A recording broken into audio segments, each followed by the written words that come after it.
I am a 34-year-old man who cut off all contact with my fiancée, a 33-year-old woman, after she asked for a temporary open relationship before our wedding and then went ahead and crossed the line when I refused. I have tried to compress this a few times because our story stretches back to childhood. I want advice on what to do when I land home in 2 days. I have changed every name. Sorry in advance for the size of this. Zoe and I were friends from childhood. Our parents were inseparable. We grew up together and started dating as teenagers.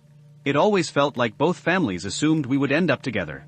They had a clearer picture for our future than we did. When I left to pursue a master's degree, I moved to a different city while Zoe stayed in our hometown to finish her nursing degree.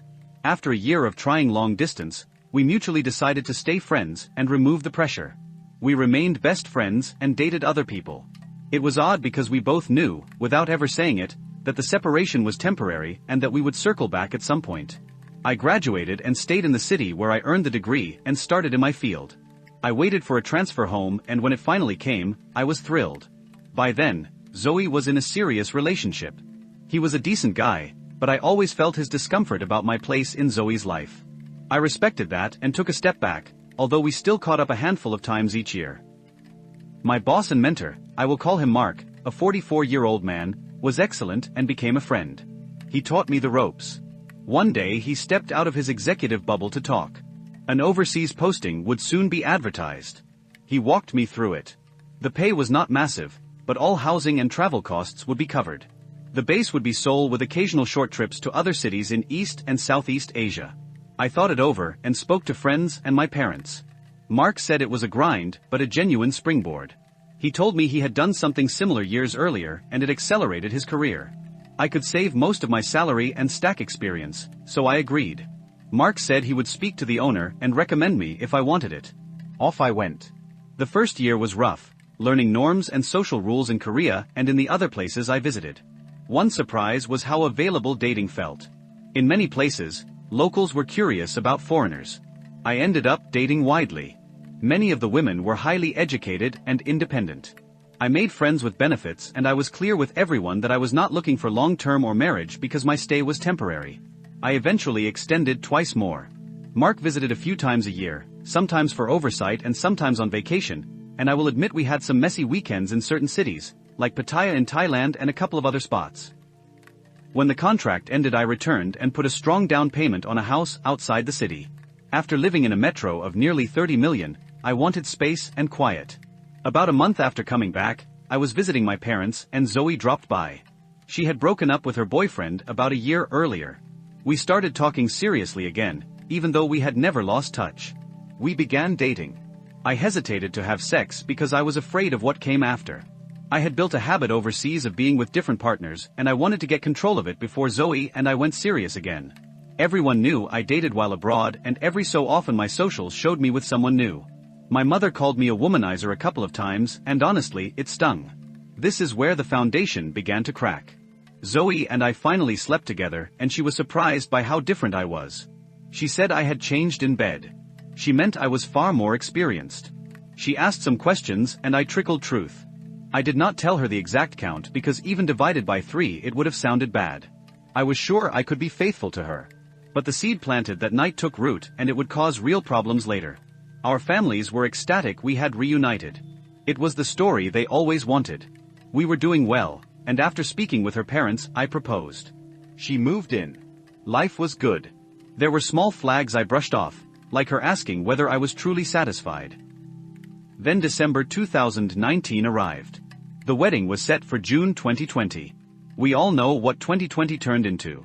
Christmas was nice, but just before New Year, the first explosion went off. I was working on my computer while Zoe and her cousin Kayla, a 32-year-old woman, browsed through wedding details. I had known Kayla since we were kids too. Zoe asked to talk, and Kayla drifted to the living room and sat on the sofa. I joined Zoe at the table. She asked me to let her finish without interrupting. She started with the difference in our experience in bed and said she believed I would eventually be unsatisfied and cheat.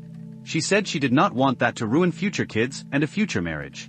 I brist Müsel for a Breakup. Then the mental infomercial voice in my head chimed in with the classic line about there being more. Zoe asked whether I would agree to opening the relationship so she could gain experience and feel less insecure. She insisted I should not worry because I was the only man she had ever loved, which was why none of her past relationships had become marriages. I felt the same way about her, but I thought she had to be joking. She kept going, so I realized she was serious. Since this was a while back, I am summarizing the main terms she proposed. She said she would only be with random men, never anyone we worked with or knew. No repeats and no emotional ties. I was floored. When it sunk in that she meant it, my chest locked up. I do not yell easily, but I started raising my voice.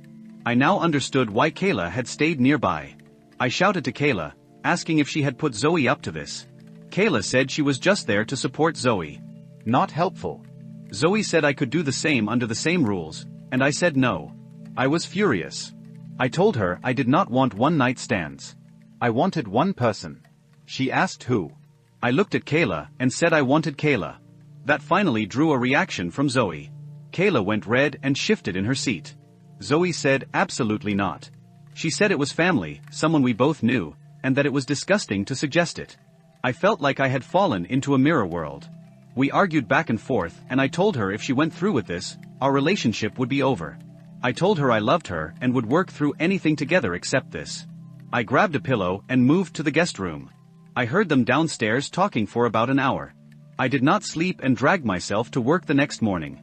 Zoe started 2 weeks of night shifts, so we would barely see each other, and I figured we could cool down and revisit later. Each day dinner was in the fridge with an I love you note. She texted a lot. I kept replies short. On the Thursday of her second week of nights, I sat down at the computer to work and an email notification popped up on her account, a hotel reservation at a nice place near my office. I knew it well because co-workers and I had gone there for lunches. I thought she was supposed to be working, but maybe she wanted to surprise me and make up. The next morning I waited for a call or text inviting me, but she only asked about my day. Then she said she was happy she had one more overnight shift left. How did she have a last night shift and a hotel reservation on the same night? My stomach flipped. I searched dating apps, checking profiles without photos, looking for something that lined up. Nothing. Mark came by and asked me to grab lunch. He noticed I looked wrecked. I told him the whole thing. He is a hardline individualist, but he had always supported my relationship with Zoe. He suggested we get lunch at a hotel restaurant and I snapped no, not that hotel. He had not heard that part yet. We ate somewhere else but I could not stomach anything. He said I could take all the leave I needed, paid and unpaid. I told him I could not stay in the house. Part of me wanted to believe I had misread everything. I rushed home, threw a carload of things together, and drove back to the office. Mark suggested we stake out the hotel to see if she checked in. I am no detective and I wanted to avoid becoming one, but I needed the truth. We took a table in the lounge bar and I started drinking. Around 6:30, Mark tapped my shoulder. She was at the front desk, not in scrubs. I wanted to scream and cry and throttle the air. We waited 10 minutes after the elevator doors closed, then walked to the front desk. I asked the receptionist to connect me to Zoe's room. When she picked up, I yelled that if she did this, we were finished. I said the wedding was off and the relationship was over and ended the call. Then we left. I did not know where to go. We went back to Mark's and then my phone erupted. I called only my dad and gave him a PG version that I needed to leave town. It was more of an announcement than a discussion and I feel bad for my tone. The phone lit up for 2 days with everyone under the sun. I did not answer. I felt like I was walking underwater. Mark reminded me of practical steps to protect myself. I had not even considered them. The house, the wedding account, the car loan. We had separate accounts plus a joint one for bills and another for wedding costs. I bare likert. The next day I emailed Zoe saying this would be our last contact for a while, that I was leaving the city and the wedding and everything else was off. I called my dad back and spoke at length. He was heartbroken but understood that I needed space. He still hoped we could reconcile. 10 days later I boarded a flight to Phuket. I ignored all messages and emails from her and everyone else. I do not know if she left the hotel that night or stayed. I did not care. I landed and crawled into a bottle for a month and went offline except for my dad and work. I did not even care if I got fired.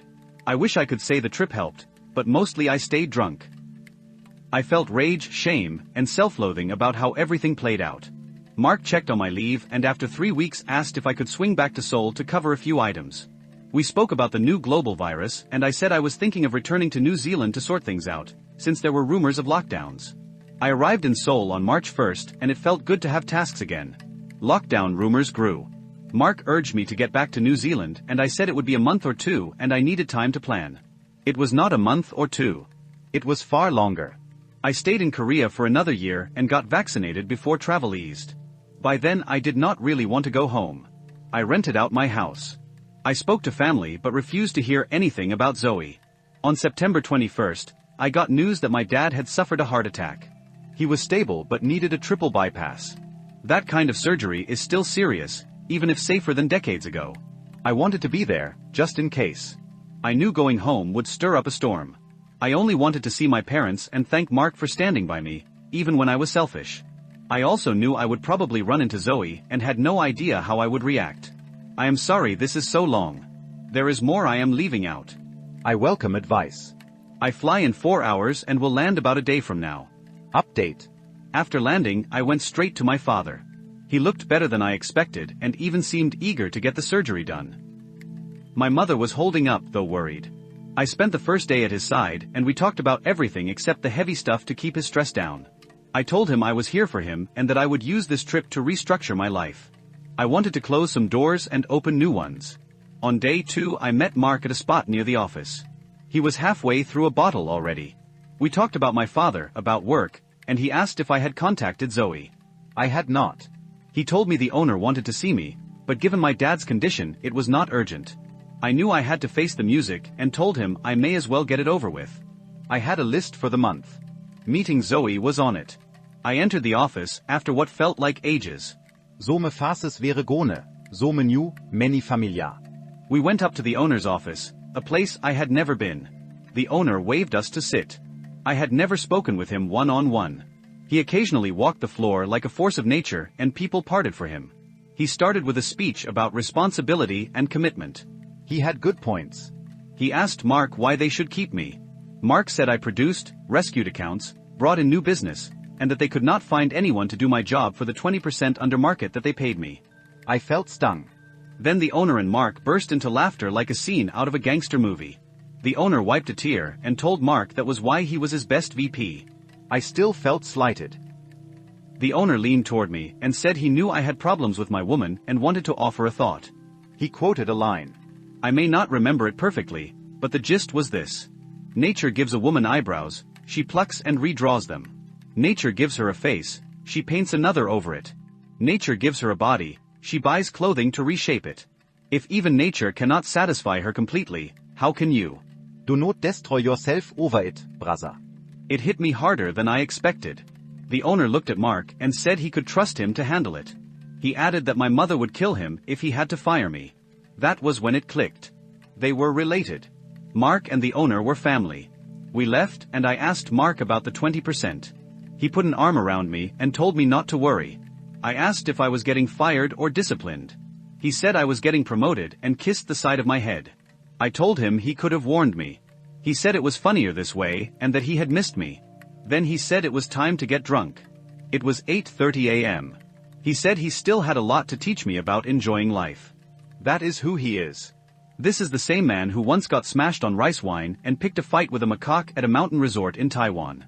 He lost, for the record. We did get drunk. We talked about work and next steps. We talked about Zoe and he advised me to seek closure. He said we both did dumb things but we were not bad people. If I got closure, I could build a future without an emotional anchor dragging behind. After that, he said, we would discuss my career path and where I wanted to live. So work was handled. Dad looked better. The unresolved piece was Zoe, who had stayed in my thoughts. I unblocked her on social media and scrolled to prepare myself. I sent a message asking if we could meet for dinner soon. We exchanged pleasantries and set a date. We met a few hours after her shift. Going in, I feared two extremes. Either my anger would rule me, or my love would. I hoped for a steady middle. All plans evaporated when she walked in. She looked great. She smiled, approached, and my stomach climbed into my throat. I was not even that nervous when we first slept together as teenagers. We shared a brief awkward hug and I caught my favorite perfume. Was she about to play me or was this a genuine conversation? No rings on her finger, not even mine. We talked about my father and she said she had been checking on him during her shifts and that his surgeon was top tier. We moved around small talk, her crushing workload during the pandemic, my lockdown life in Seoul. I was cracking inside while keeping a calm surface. I told myself I needed to face this to consolidate my feelings and move on. We finally stopped dodging the elephant. Her face shifted. The rest is blurry, but here is the core. She apologized for what happened and for hurting me.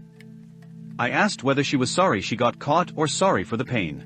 She said she was sorry for what it did to me, to our lives and future, and that she threw it away because of insecurity.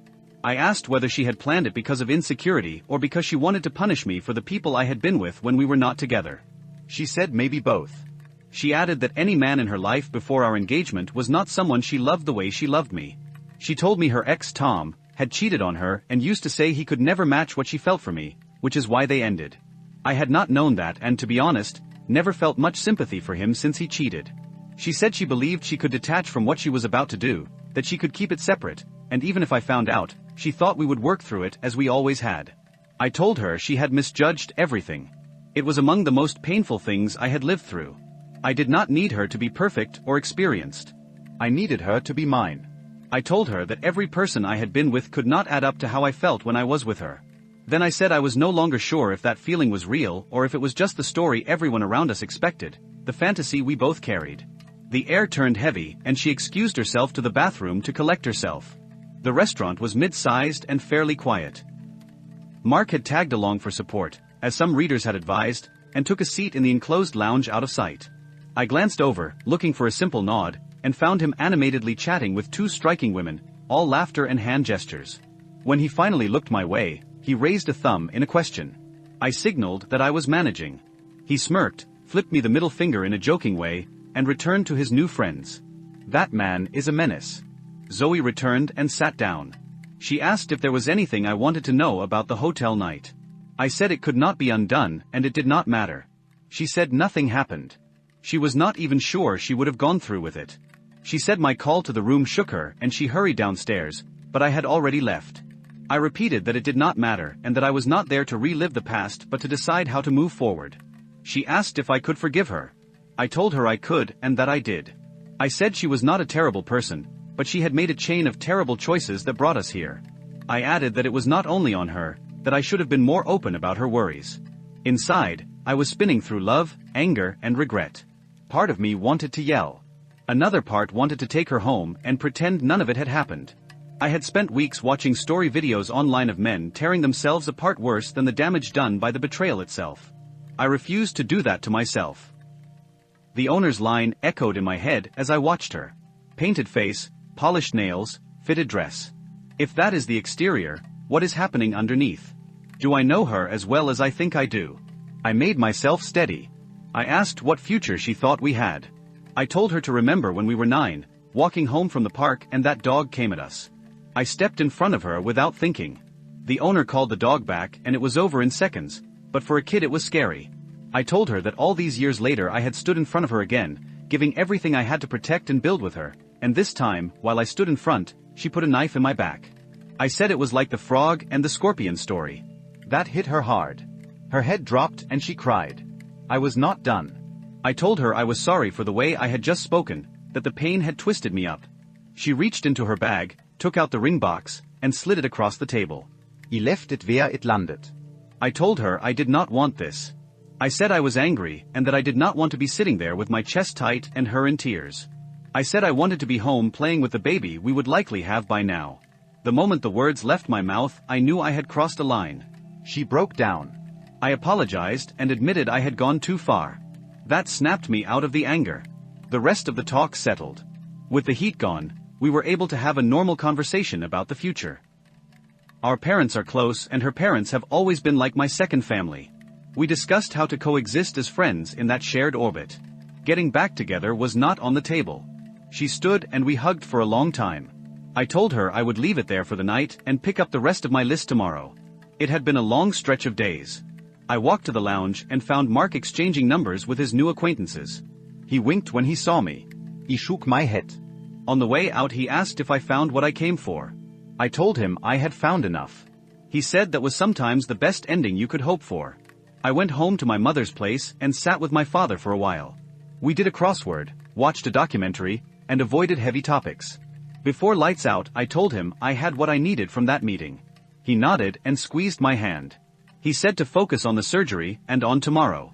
He said the rest would sort itself with time and decisions. The next morning, I drafted a short message to Zoe. I told her I wished her well, that I was grateful for what we had growing up and as young adults, and that I was stepping away for good. I said there would be no more contact beyond cordial necessities for our families. She replied that she understood and that she was sorry again. I muted the thread and archived it. I met Mark later to map out work. He laid out 2 paths. I could return to Seoul and take on a regional role with more travel, or I could move to a different office on the coast in Australia and rebuild there. He said the owner would back either decision. He told me to make it after my father's operation and recovery. I spent the next several days doing practical tasks. I closed the joint accounts that were still linked to the house bills and wedding fund. I moved the remaining balances into separate accounts per our original agreement and sent Zoe a clear ledger with dates and amounts. I changed the locks at the house and gave a set to my parents since it was still rented out. I called the bank about the car loan and removed her as an authorized driver, since she had already bought her own car during the time I was overseas.